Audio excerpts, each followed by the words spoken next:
poeta Luis Kleiman, hace más de 2 años. Hoy vuelve a conversar conmigo y con ustedes. Acaba de publicar un tercer libro que se llama Ritual Salobre. Y yo quiero que él hable con ustedes sobre ese libro. Además, se trata de un intelectual, de un escritor inconforme y sublevado contra el establishment de las letras nacionales, y eso también hace más interesante lo que él piensa.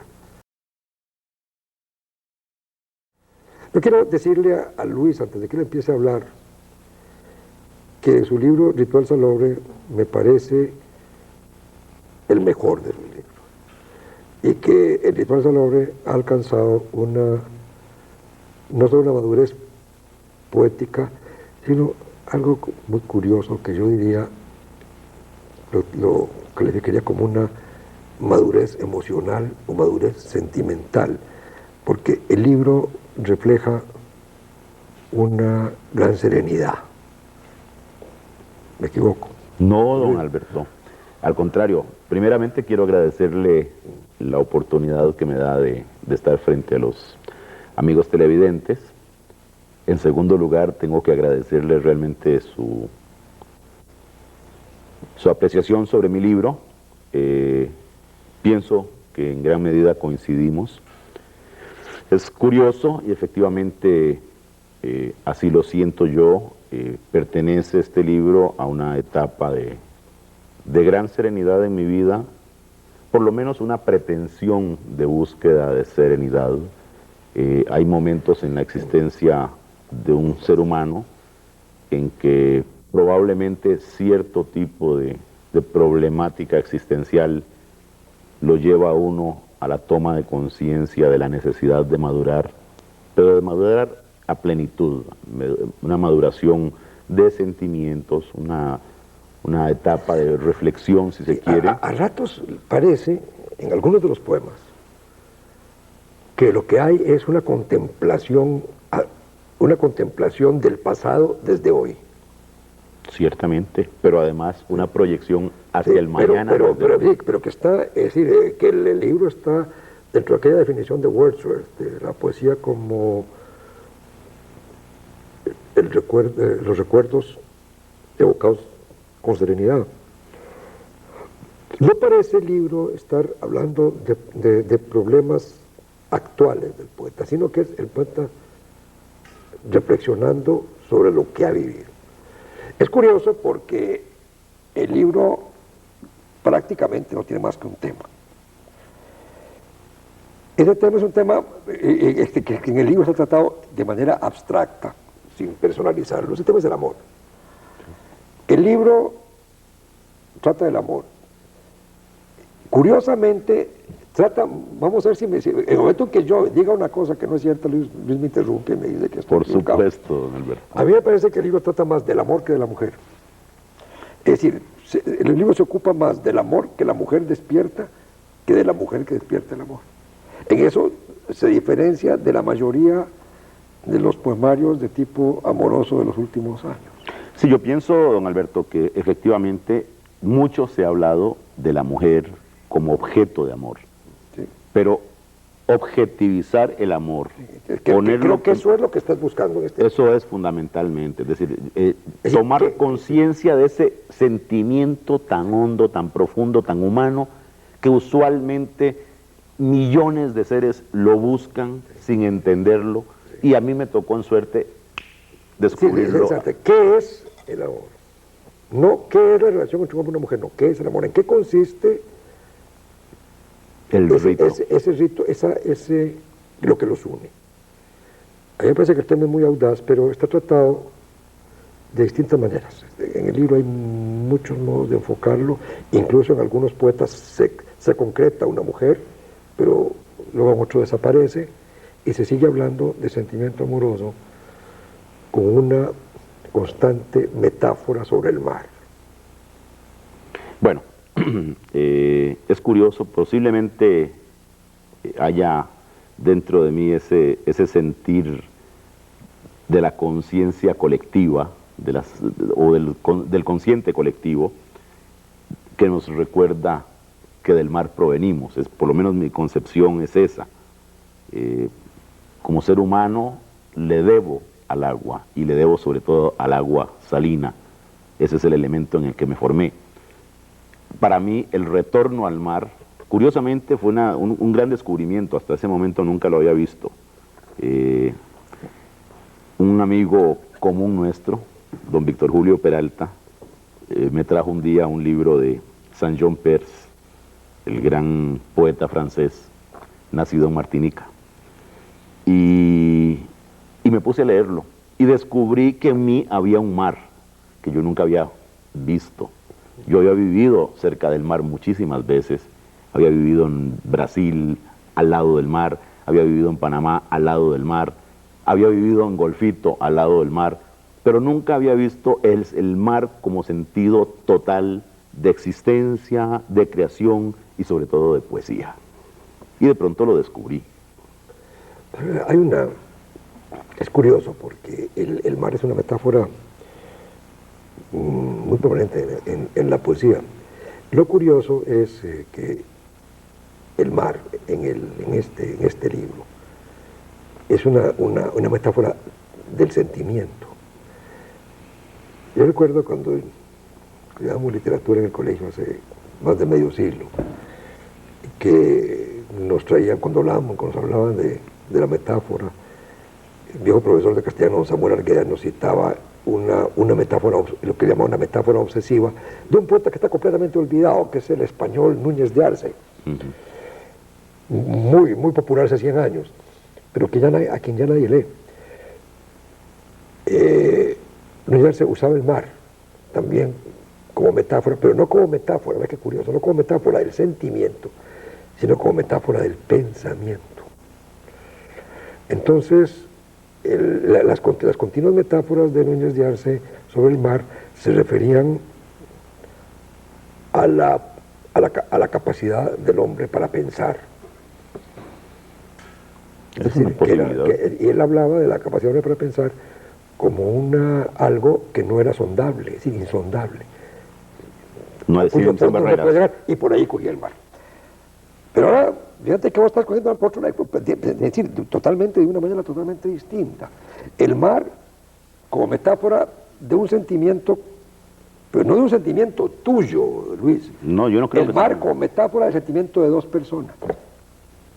Es decir, lo que une a dos personas, es eso que llaman amor, a uno y una mujer. Sí, el punto de enlace es el mar. Es un mar. Sí. Y ahí viene el punto de enlace de que el mar figure tanto en tus poemas. Así los veo. Sí. Además, inclusive hay un poema, me permite, don Alberto. No, se trata de eso. Hay un Vamos a promover el libro. Muchas gracias. La lectura a cargo de Luis. Aquí hay un poema que para mí lo encarna todo. Es Cómo amarte. A pesar de que está dirigido hacia alguien, no obstante, yo supongo que los lectores podrán comprenderlo. ¿Acaso el soplo de tu bienvenida conservó a la luna entre mis párpados? Yo anclé gritos y engendré oleajes para desearte. Hice silencios que ahorillé en tus manos y con arcillas de tu cuerpo modelé pájaros. Amor, este mar nace de mi sangre. Este mar, flujo de sueños que pesan como tus senos en la memoria, nace exprimiendo mis alientos en los arcos de tu desnudez. Y ahora pueden morir mis noches entre flancos de tus remolinos, y atado al arrecife que detiene el abrazo, conservarte, amor, amándote. Ahí está el mar. Y esto, voy a pegar un salto. ¿Cómo conciliar ese salto que hay desde tu libro anterior, que fue un experimento lingüístico sobre casi bordeando el lenguaje de la computación, hasta este retorno a temas mucho más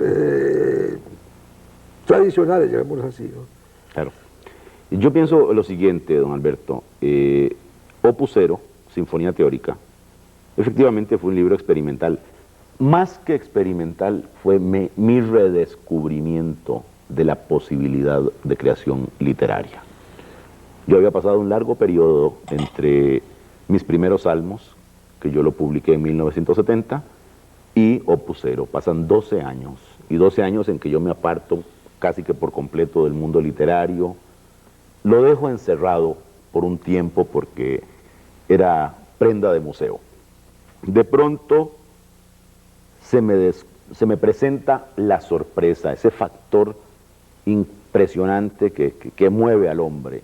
De pronto descubrí algo que me conmocionó en la totalidad de mis fibras, y descubrí que había todavía una llama del lumen, si se quiere, ese famoso, las musas. Y pero llegaron a mí en un momento en que yo estaba totalmente inmiscuido en el mundo, efectivamente, de lo pragmático, de una realidad cambiante, en la mecánica de transmisión de conocimiento tecnológico. Yo estaba en representación de compañías internacionales, en todo, computación inclusive ingeniería. Entonces, de pronto, yo tenía claro un mensaje, se me vino un mensaje, y sin embargo las únicas armas lingüísticas que tenía en ese momento para dar mi mensaje, posiblemente como rebeldía a todo eso que me estaba instante, a mí como representación, si se quiere, universal del hombre. Perdóneme la falta de modestia en ese sentido, pero pienso que en última instancia el poeta en alguna medida es termómetro de su época. Y en ese momento simplemente se me vino todo ese lenguaje,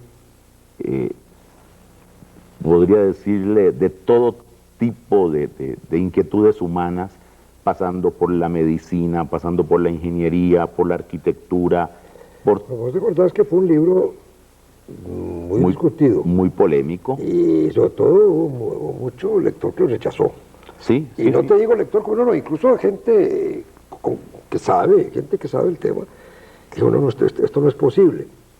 Esto que Kleiman quiere hacer no se puede hacer o no se debe Claro, hacer. mucha gente consideró posiblemente. Sin embargo, yo creo, ya viéndolo o recordando Opus Zero a la luz del nuevo libro, me parece que fue una etapa necesaria.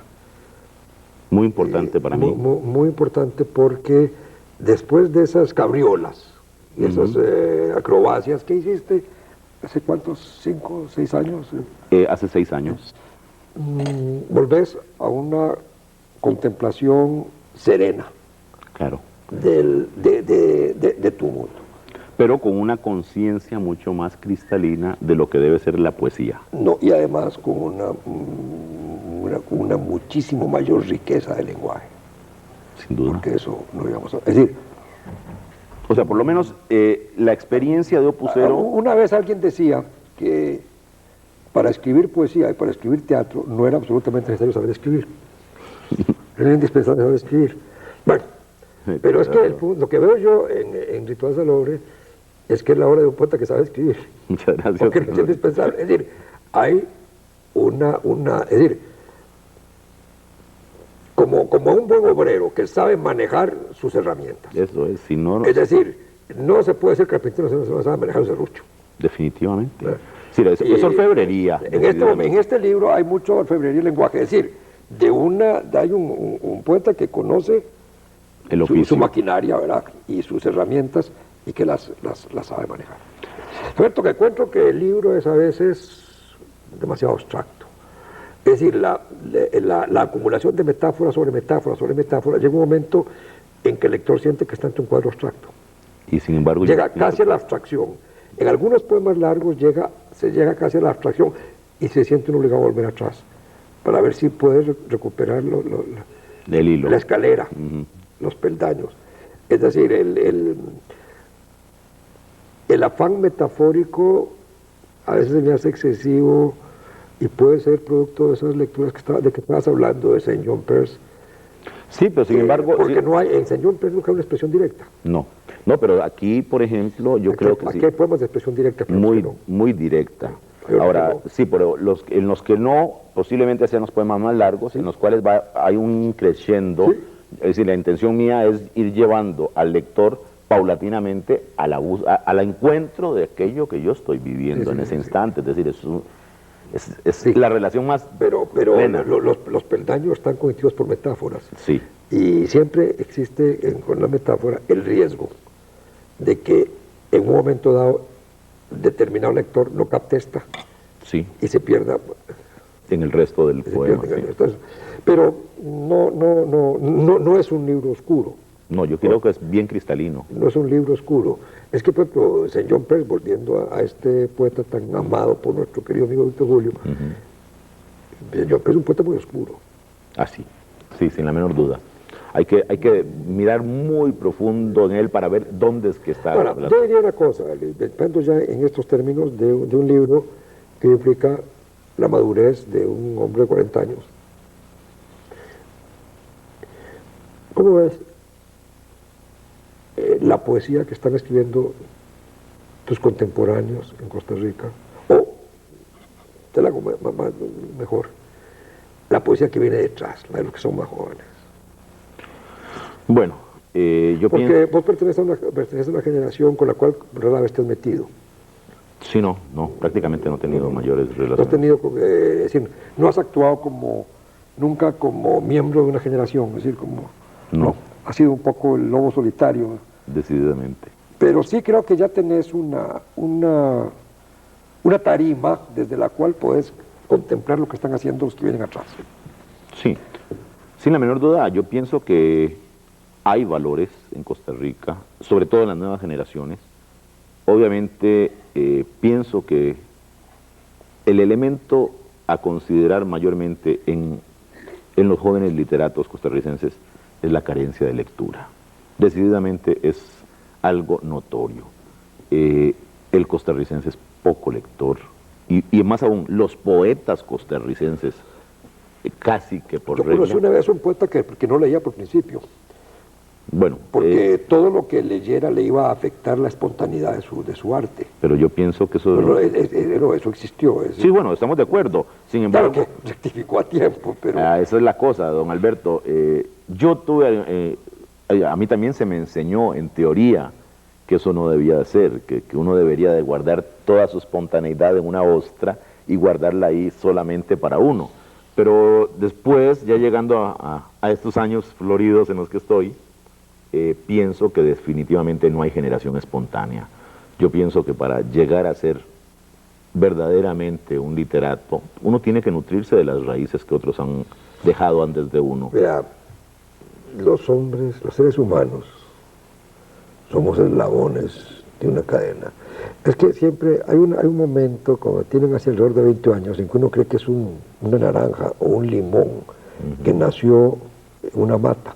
Y aún esa Y necesita... que es un vegetal, no, pero los limones no son hijos de nadie. En el reino vegetal nada es hijo de nadie. Una guayaba no es hija de otra guayaba. Pero en el reino animal sí.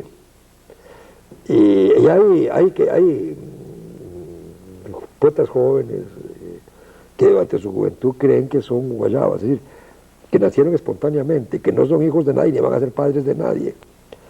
Y de pronto llega uno en un momento en que se convence de que uno es parte de una cadena. Sin la menor duda. Ahora, dentro de esa cadena... Es un eslabón. Ahora, Claro. ojalá que es un eslabón bueno, Sí, pero es un pero eslabón. ahí estamos. Ese eslabón, bueno, en eso hay que partir de la doctrina darwiniana. El que es mejor va a buscar siempre lo mejor. Es decir, en eso hay, indiscutiblemente, hay una cierta Es decir, aristocracia. apartémonos del campo de la poesía, entremos en el campo de la ciencia, entremos en el campo que vos querrás. ¿Cuál ser humano no es el hijo de lo que hicieron las generaciones anteriores? Decididamente. Decididamente ¿En yo... qué campo no heredamos? ¿Y en qué campo no legamos después a los que vienen atrás algo? Es la misma semilla Somos- constantemente. Es la misma Peldaños, semilla. escalones, eslabones. Eslabones. Esa es la palabra. Por eso es uno... Tal vez uno nunca está consciente de cuál es el eslabón previo. Es decir, ¿a quién le debo lo que estoy haciendo? ¿Dónde No, yo pienso que... ¿Dónde lo mamé? Bueno, pero don Alberto, lo absorbí? no, yo creo que en un estado de conciencia y honestidad absoluta uno sabe reconocer. Indiscutiblemente, por ejemplo, para mí el haber escrito Opus Cero y posteriormente Ritual Salobre, uno me abrió las puertas del otro, con base en los errores eventualmente, si es que los hubo como tales, rectifiqué y fui a dar lo otro, que en última instancia era mi yo necesitando salir a aflorar, pero desconociendo en un primer momento cuál era la mecánica, la metodología para llegar ahí. Obviamente me he nutrido de las mejores raíces, he leído los más grandes poetas de la lengua española contemporáneamente, estoy hablando de Huidobro, estoy hablando de Vallejo, estoy hablando de Neruda, estoy hablando de Paz, de Borges, de San John Perse, de Cabral, de Girri, o sea, toda esta pléyade de autores, e incluyendo algunos también de la generación del 27 española, que todos ellos sobre mí lanzaron sus luces en un momento determinado, y yo rectifiqué, obviamente, buscando sobre todo lo mejor. Mi intención era, si escribo, escribir lo mejor, o por lo menos lo más cercano a lo mejor que se pueda. Dejar huella. Esa es la intención. Sí, y sobre todo la conciencia de eslabón, la acabas de definir. Por eso, eso sí lo ¿dónde te ubicas vos, digamos, dentro de la cadena costarricense? Qué difícil. Yo creo que no estoy ubicado. Creo que no soy ubicable porque yo más, si tuviera que pertenecer generacionalmente a alguien, tendría que estar ya con la generación de los que frisan los 60, 70 años de edad. En alguna medida por... Es que hay algo muy raro, yo no sé, y nunca lo había pensado, pues se me acaba de ocurrir. Es que yo no, en este libro último tuyo, se me ocurre que hay un parentesco con Mario Picado, que acaba de morir. Lamentablemente murió, sí, efectivamente, y lo siento mucho. Alguien más me lo ha dicho. Probablemente sí, de alguna manera puede existir alguna forma de... Es decir, de los poetas costarricenses anteriores a vos, es del que yo detecto una huella en tu poesía. Es muy probable, don Alberto, es muy probable... Porque, por ejemplo, hay dos poetas cuya huella es inconfundible, en casi todos escriben poesía costarricense, que son de Bravo y Azofeifa. Y yo no encuentro ni a de Bravo ni a Azofeifa en tus poemas. No. Pero sí encuentro un ramalazo, una huella, así un coletazo de Mario Picado. Bueno, digamos que Mario Picado y yo teníamos, o sea, bueno, él tuvo y yo tengo todavía el afán por descubrir buenos maestros en la literatura. Yo supongo que... Pero Mario Picado es un hombre de 20 años más mayor que vos. Sí, bueno, pero eso... Sí. Eso al contrario, más mérito y más... Ahora, aún más, yo noto que la gente, no los de tu generación, los que vienen detrás, los de 25 a 30 años, respetan mucho a Mario Picado.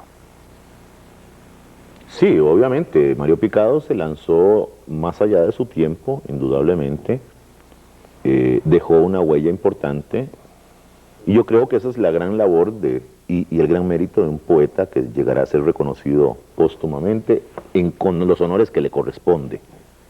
O sea, usualmente se ha dicho, bueno, y en Costa Rica prácticamente la excepción es Isaac Felipe Azofeifa, fuera de él prácticamente los grandes valores de la poesía han tenido que fallecer para llegar a un pleno reconocimiento. Y obviamente poesía es obra en vida, es decir, mientras está vivo hay la posibilidad siempre de volver a crear y volver a crear y siempre mejorar. Esa es la pretensión en la literatura. En el caso salvo en el caso inexplicable de Marchena, que de un día dijo ya no más.